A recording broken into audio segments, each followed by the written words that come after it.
Jadi kalau gini, Anda kalau bekerja, saya, Anda, kita bekerja, kan dapat gaji ya?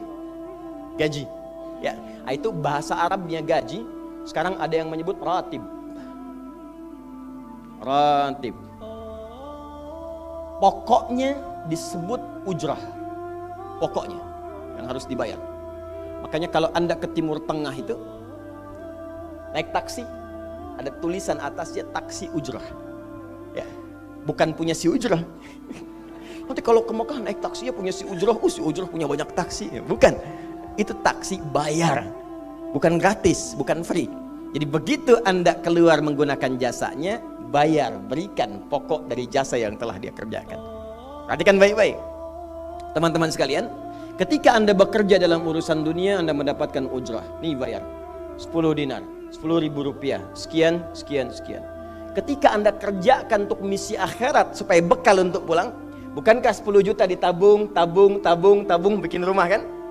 Beli pakaian yang elok, beli kendaraan. Sama persis Anda sholat itu diberikan juga bayarannya, diberikan juga pokok pemberiannya. Anda puasa diberikan pokoknya, baca Al-Quran dikasih bayarannya. Namanya pahala. Dalam bahasa Al-Quran disebut ajrun namanya. Dunia ujrah, akhirat ajrun. Lahum ajrun ghairu mamnun. Ajrun. Berapa ukurannya? Minimal 10. Turun Quran surah ke-6 ayat 160.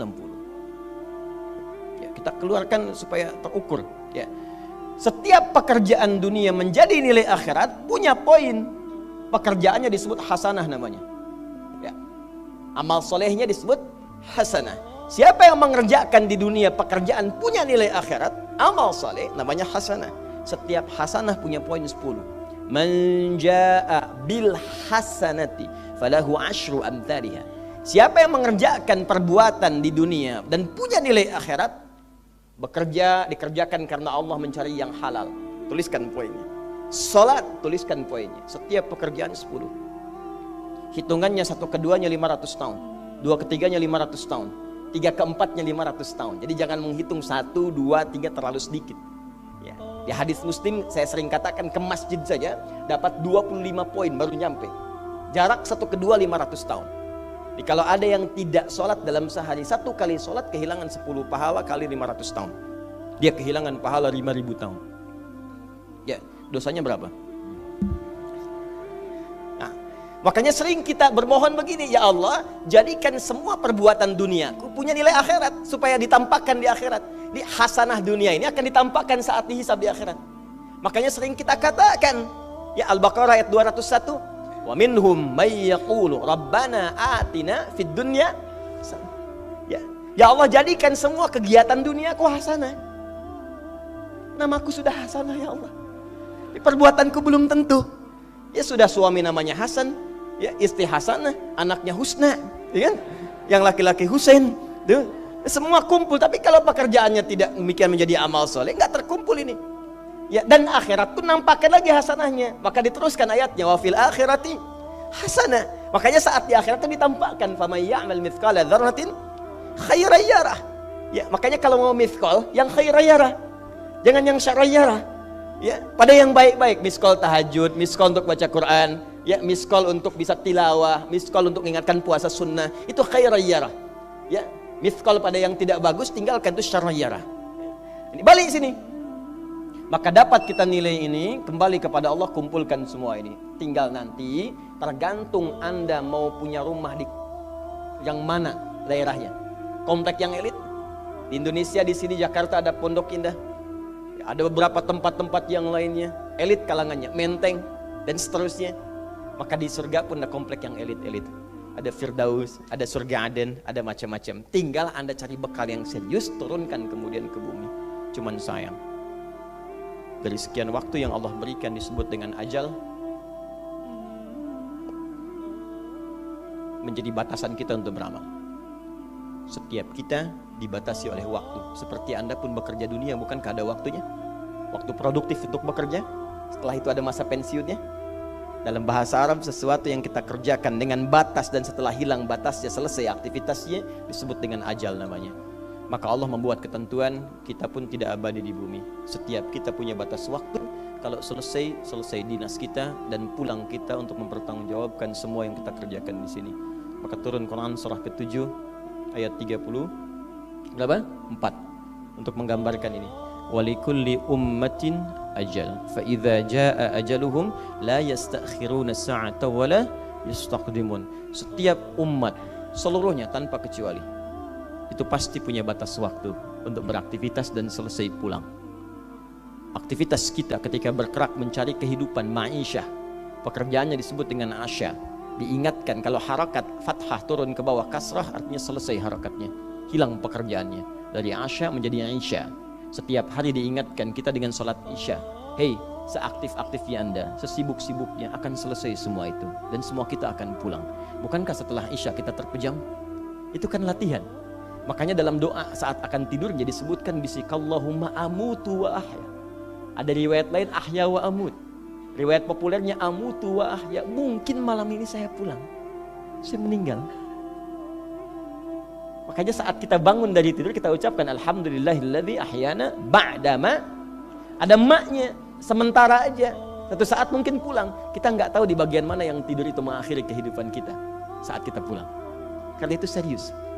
Ada saatnya kita pulang. Nah teman-teman, ternyata sudah tahu akan pulang pun masih ada yang tidak memanfaatkan waktu dengan baik. Tanyakan pada setiap manusia ya, dari detik ini, dimulai dengan diri kita. Kita manusia kan?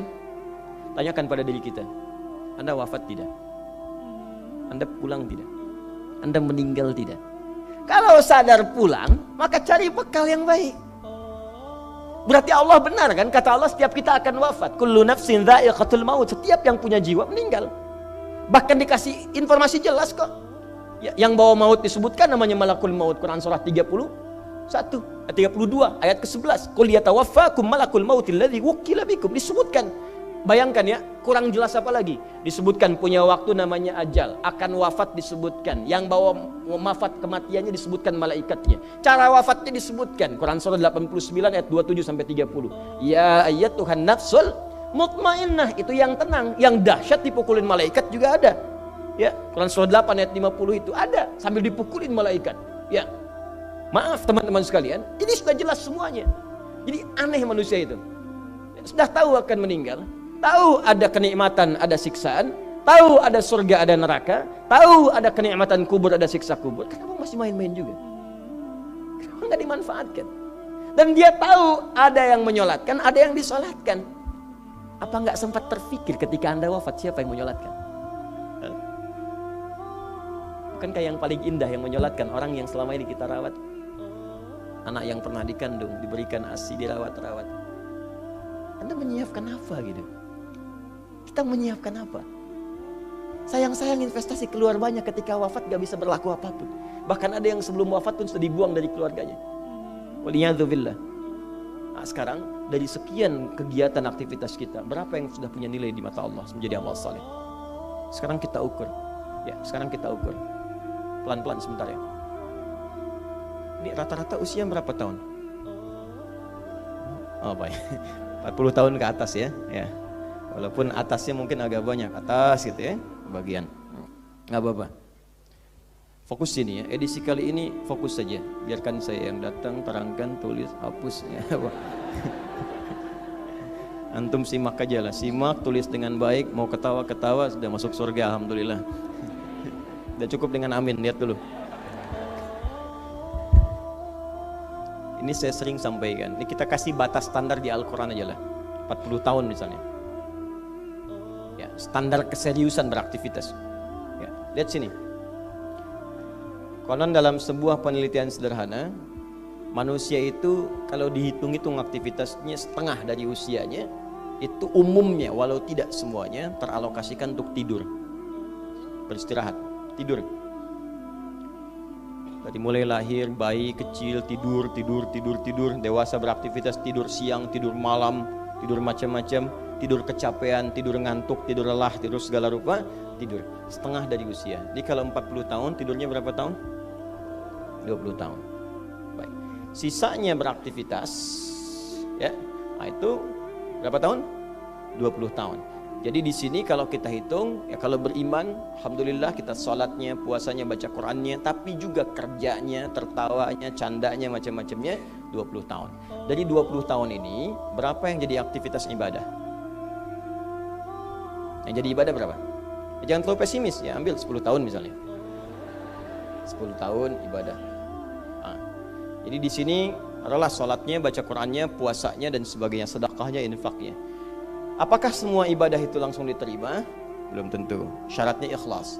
Wa ma umiru illa liya'budullaha mukhlishina lahuddin. Quran surah 98 ayat 5. Pertanyaannya, dari ibadah yang kurang lebih 10 tahun ini, berapa tahun yang ikhlas? Ya, ambillah tengah-tengahnya 5 misalnya kan. 5 tahun. Ini yang ikhlas, insya Allah. Yang ikhlas kurang lebih 5 tahun. Jadi usia 40 tahun ini yang produktif amalan yang kurang lebih harapan kita diterima oleh Allah insya Allah 5 tahun. Dosanya berapa tahun?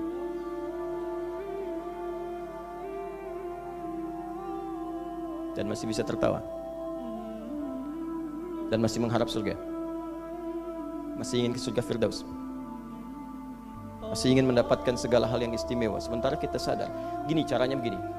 Coba ucapkan dengan kalimat yang lantang bahwa Anda tak punya dosa. Kalau tak mampu, berarti punya dosa. Ucapkan Anda sudah siap ke surga. Kalau tak mampu, amalnya masih kurang. Jadi kalau sudah merasa amal masih kurang, dosa banyak, terus masih main-main juga.